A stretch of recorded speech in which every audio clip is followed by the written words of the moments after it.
Okay, let's dive into this. Have you ever just stopped mid-sentence and wondered, where the words actually coming out of your mouth came from? I mean, we tend to think of language as this purely abstract thing, right? Like it's just a bunch of sounds and letters that we all just kind of collectively agreed upon at some point. But what if the origins of our vocabulary are actually way more physical than that? What if the words we use literally every single day were, well, shaped by the actual physical objects our ancestors held in their hands?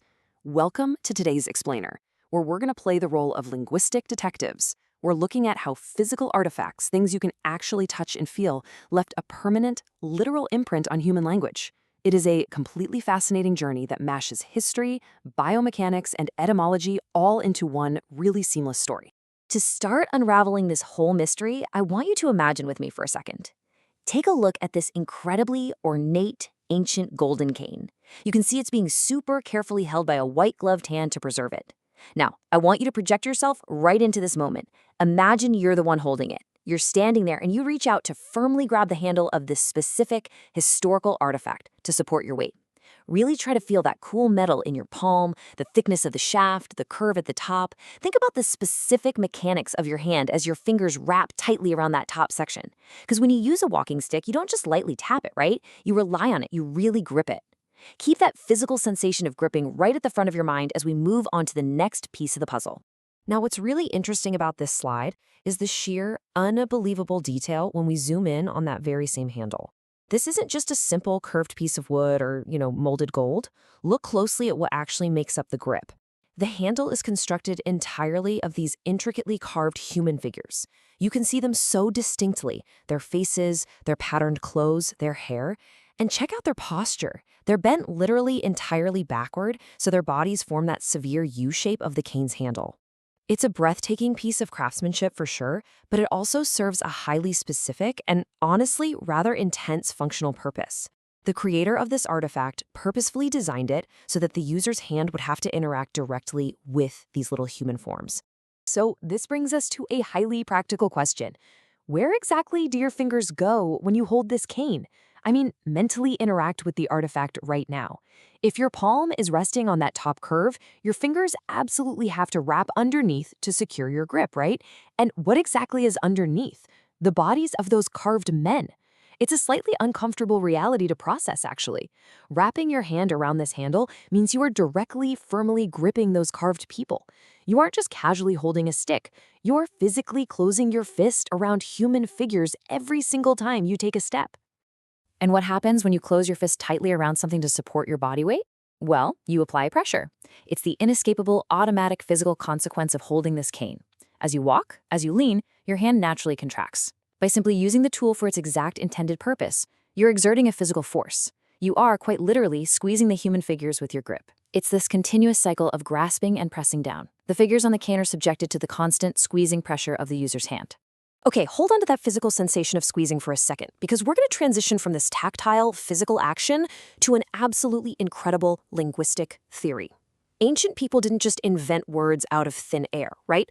They derived them from their environment, from the physical features of the objects they interacted with every single day, and from the precise physical actions those objects required from them. And this brings us to a really fascinating concept in the Arabic language. The idea that the specific grip used on an object, like this cane, might actually be the literal, undeniable root of a specific word. We're about to look at how the physical features of an object are sort of dismantled and then entirely rebuilt into human speech. Let's break down this linguistic equation step by step. First off, we identify the primary object. In Arabic, the word for this object, the cane, is ḥaṣā. Okay, so that's step one. Now, step two, we identify the specific feature on that cane that the hand interacts with. And as we just saw, the handle is made of the figure of a man. The Arabic word for man is rajul. Now for the magic of step three. Linguistic evolution often takes these little shortcuts, basically blending the most prominent sounds of a physical interaction.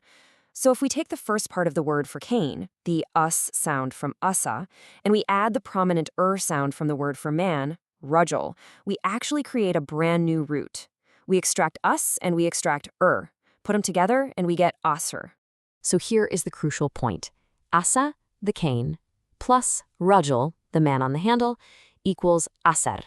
And what does the Arabic word ḥaṣr translate to in English? Well, It means squeeze, or to press, or to wring out.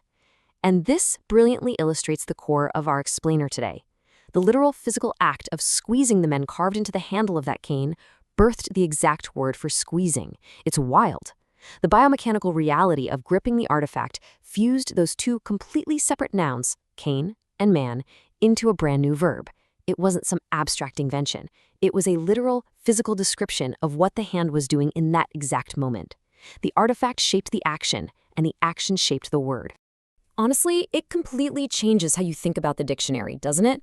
Language is essentially this giant fossil record of our ancestors' physical interactions with the world around them. Every single time someone uses the word ʿaṣr to describe squeezing something today, they're unknowingly echoing the physical grip of a hand on an ancient golden cane carved with human figures, which leaves us with a truly exciting thought to ponder. What other everyday words are hiding physical actions from ancient objects? What other artifacts are secretly living inside the sentences we speak every single day? Look around at the objects you use, the way you hold your phone, the way you grip a steering wheel. I mean, who knows what future words are being shaped by our physical hands right now? Keep your eyes open, keep wondering, and I'll see you in the next explainer.